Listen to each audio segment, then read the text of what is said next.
Okay, VC, I'm back already with a new video, my second. This one's going to be, I'll show some records. I got to do that. But first, I wanted to talk a little bit more about the room itself. Um, I watch, a lot of room tours. I'm sure we all like those room tours and to see everybody's listening space and the gear they're using. It's always makes us salivate for more. Um, but rarely do people talk about the space itself, which is, I think, I'm of the school that it's crucial. It's a crucial part of your listening system, and dealing with the room for me has been one of the most important things that I've done over all the upgrades, the gear that I've upgraded over the years. I found that dealing with the room has been maybe the most important thing. And I would say anybody who has even a very modest system can get light years of enjoyment improvement from where you are now by treating issues within your room.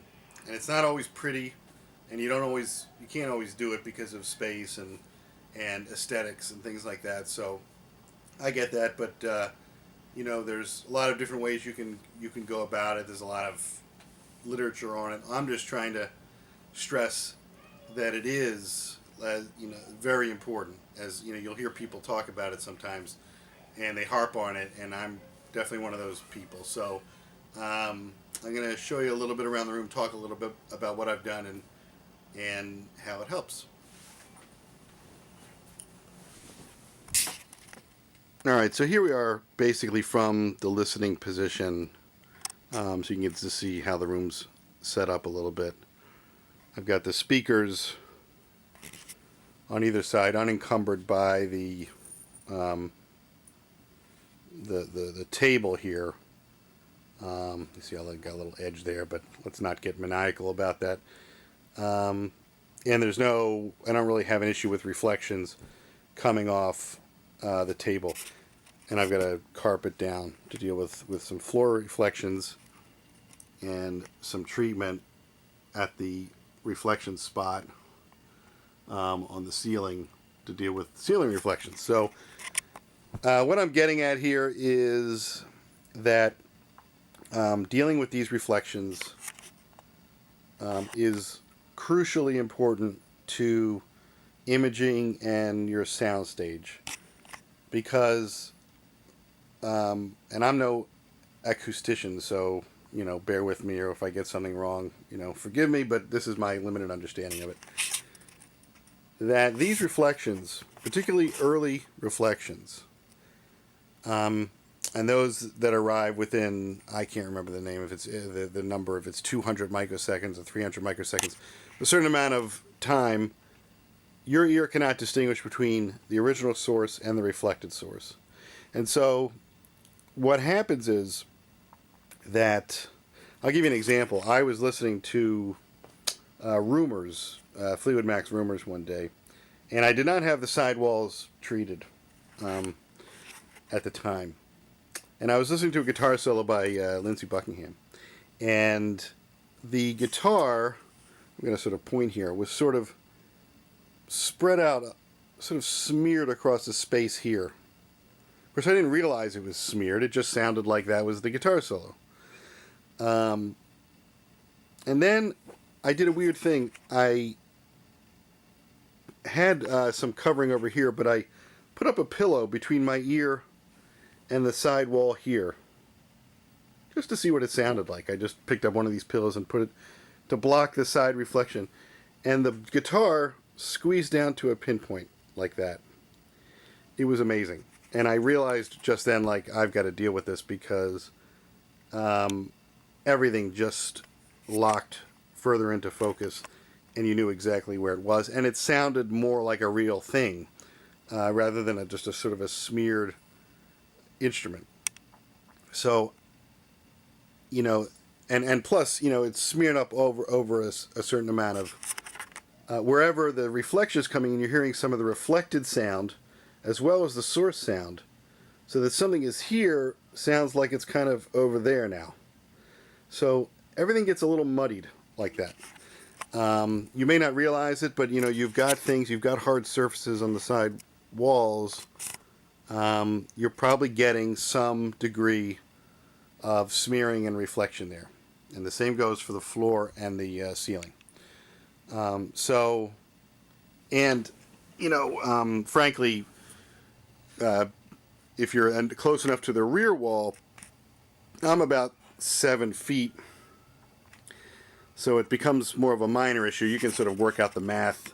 There's things online where you can see, like, if your wall is far enough back, the reflection from the front to the back to your ear may take enough time where it starts to sound more like reverb and like a space rather than confused with the original signal. I put up a little bit of just shoddy treatment in between, but most of the reflection is reflected by the records, which kind of act as a kind of diffusion. It's sort of crude diffusion, but I think it has some effect because it's not an even flat surface. It's reflected out in a number of directions because it's an uneven surface. I'm not saying this is ideal diffusion, but it's it probably helps. The other thing, this is a 21 by 13 foot room, which I always thought sounds fairly large, but it's actually fairly small. And I know a lot of people are in much smaller rooms. And the problem with small rooms is that they have a problem with bass. And that's just physics. If you have a smaller room, you're going to have problem with bass. And then what that means is that certain bass, I'm not going to get into all the details, but certain bass frequencies ring in a room, are overemphasized in a room and ring longer than other sounds, and they tend to get in the way of your other higher frequencies, and it muddies the picture that you're listening to. And dealing with bass is very, very difficult. Sometimes expensive. I've done stuff where I've built these things myself, which are just covered with a kind of a transparent, acoustically transparent material. It's a plywood frame I built, and then 2 layers of insulation, rock wool, I think, 2 4-inch layers back to back all the way up and down. Same thing over here. The corners are the places that excite bass the most. I've got a couple down here because I had extra, so I just put them in further corners. And then, as I showed last time, I have them up in the rear too, because I had an open space there. And if you have an open space, treat it with some bass traps. The corners I don't have room for. Everything's gone right to flush to the wall there. So I've done room measurements with Room EQ Wizard, and this has definitely helped a lot. It's not perfect. You still get booming bass in some of the low frequencies. I think I've got a peak at like 70 or 80, and maybe in the 30s. It's not perfect, but it's flatter than it was, and it makes a huge difference for listening enjoyment. So this is very much a difficult thing if you can and can't do. It's very, it's not an easy thing to do unless you have complete control of the space. I'm lucky enough to have that here. But if you can do it, it will really help your presentation to the extent, and I could do more. I could put stuff on the ceilings. Really, people think you can over trap, but I don't really think you can over bass trap in a small room. So that is stuff I wanted to talk about with regards to the room, and I just want to stress to people that if you can do these simple things in a space, it's going to really increase your enjoyment and involvement in the music. Okay, time for a couple quick records. Jeff at J Party had been talking recently about some MoFi, Mobile Fidelity recordings, and some of the controversies around the Beatles recordings, Beatles masterings, and some people don't like them. I don't have a lot of MoFi. I have a few select ones. Everyone I have, though, is terrific. So I've had a great experience with them. This is, as you well know, probably, this year's model, Elvis Costello. Maybe the peak of his Angry Young Man period. Some people like Armed Forces, some say it's a little more pretentious, I guess, but I mean, I love it all, but this one, there's a purity to this one that built on the first album and just kind of perfects it. And this is a great sounding version of it. The instruments are so clear. If you're used to the regular 80s Columbia, well, no, 80s is going to be like 78 or 9? 78, I think. The Columbia issue of this, it's good, but this one is just, everything is just laid out perfectly and smooth from top to bottom. I don't hear anything like excessive. The bass lines on this are fantastic, and you can pick them all out perfectly. It's not overbearing. So I picked that one out, and then I picked this one out, which is sometimes overlooked. 90s album, Natalie Merchant's Tiger Lily. And I think this is a fantastic album, and it sounds amazing. This is on 45 RPM, so it's got the MoFi. It's the original master recording, and the band is just right there, right in front of you. It's really a beautiful thing. The songs are great, and no one sings quite like her, so it's just it's really wonderful. You don't know this album, you should have it in some form, but this probably is ideal. So this is a couple MoFis. Speaking of overlooked female singers, this is something that I would sometimes read about from critics that I would read back in the day, and they would frequently talk about this album as something being really worthwhile, and it never really interested me, but one time I decided, I'll just pick it up and see, and it's Broken English by Marianne Faithfull. And you think, well, Marianne Faithfull was this Mick Jagger's teenage girlfriend, who cares? Well, at this point in life, she's a little bit more, she lived in, let's put it that way. Her voice is a little ragged, in the best way that like a later Dylan might be. Just really knows how to put across a song that's really feels like someone has lived it. And the songs are really just wonderful on here.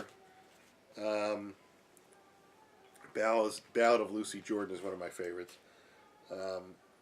And, you might just see this 100 times and pass by it. Pick it up next time. I really think you'll like it. It's very affecting, and the songs are really good. So, thought you might like that. And then here's one that, speaking of critics, when this came out in the 70s, this was slagged mercilessly by the critics. I mean, the critics just thought this was the just absolute disaster. I never read a good thing about it in my life. And it's London Town by, of course, Wings, Paul McCartney. Back down to a three-piece here. Although there's some of the other guys, I think Jimmy McCulloch's on it. Maybe, I don't know if Joe English is on this one. But I think it got pared down. Again, couldn't keep the band together. But, all the critics said it's just insipid, it's cloying, it's, all the worst McCartney traits that people would talk about. Cutesy, everything. Yeah, okay, it's all that. But the songs, I just think the songs are great. And it came out again in '78, and probably right in the year after punk broke, in '77, after the Sex Pistols and the Clash, and maybe this wasn't the best timing to put out a cutesy um, poppy album, but I just think the whole thing kind of works, and it's got some of those goofy McCartney songs on it, which I love. I love McCartney 2 with that weird stuff, and it's famous groupies on here, and some of the other stuff. Just a real melange of songs that only he could do quite like that, and I just love it. So I'm gonna put a shout out for this one. And the last one I got is Jack Johnson by Miles Davis. A lot of people talk about Miles. They talk about Bitches Brew, or they maybe even On the Corner, or the live albums like Garta and Pangea, and in terms of the '70s fusion stuff, certainly in a silent way. This one I think kind of gets overlooked, and it may be my favorite of the bunch. It's very bluesy, just two jams with some actually silent way mixed into the second one, probably to fill space. But I think it's just great. And some of Miles' best, most full-throated horn playing of the '70s. He got kind of weaker. He had health problems as time went on, and I don't think he could quite do it anymore in the same way. And this is one of the last times that he's really just letting loose. And and he didn't do that too often anyway, but on here it's great. And there's a great story around this that I read, and I'll pass on to you. I think maybe you like it. I find it interesting, but the story goes that when they were recording this, the title track, they went into the studio, and they had a jam going, and you hear it at the beginning of the album. And I'm not going to remember the bass player's name or the drummer, frankly.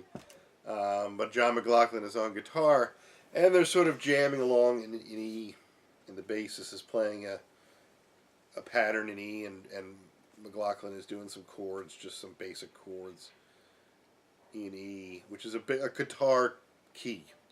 So, you got two guitarists playing, and it makes sense. You'd just be jamming in E. That's what you do.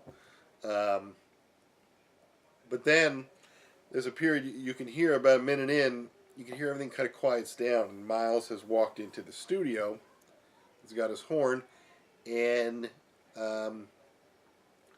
McLaughlin kind of stops and then decides, well, I'm going to start playing in B flat, because B flat is a trumpet key, natural key for the trumpet. So he figures we're going to jam with Miles, we better switch over to B flat. So he starts playing in B flat, but the bassist hasn't picked up on this, and he keeps riffing in E. And so now you got two weird things going on, because B flat and E major are about as far apart in keys as you could possibly get. But so what does Miles do in this situation? He's got the bassist playing in E. He's got the guitarist playing in B flat. B flat and E don't have too many notes in common in terms of their scales. They've got a couple notes in common. One of them is D. I think the other might be A, but the D note is one of the few that they have in common. They're so far apart. So here comes Miles, and what does he do? He blasts out. Now, I mean, he's picked up on the fact that these two keys are going on at the same time. So he blasts out a D note to start. And then D happens to be the third of B flat.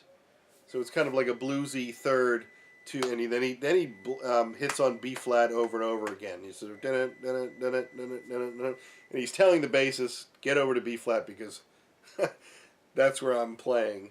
And it takes the bassist a few more bars to pick up on it, but he finally does, and you hear him switch over to B flat, and they just finish the rest of the jam in B flat. It's sort of a great story to show how musical he was and how instinctively he just went for the exact right note, playing between two wrong keys, and got everybody on the same page. I love that story. Kind of brilliant. And it's just an amazing album. I thought this is kind of a crappy copy. It's not in the best shape, but I think it turns out to be a first pressing. I was just looking at this. I didn't think it was. I thought the other cover, which is black and white and has Miles playing the trumpet, great. I actually like that cover better than this one. But in fact, I think it's a version of that. So it turns out that it was released first pressing on Columbia Masterworks, which is that label, and so that's pretty cool. It sounds great, except it's not in the greatest condition. So maybe one day replace it. I don't know. Maybe there's a better modern pressing or a good modern pressing, MoFi maybe. Anyway. That's all I got for today. I got some really choice stuff, though, for next time, if you want to stay tuned. I just got some stuff in the mail, and I'm not going to spoil it, but I think you might like it. I was over the moon over what I got, so I'll share that next time. See you guys later.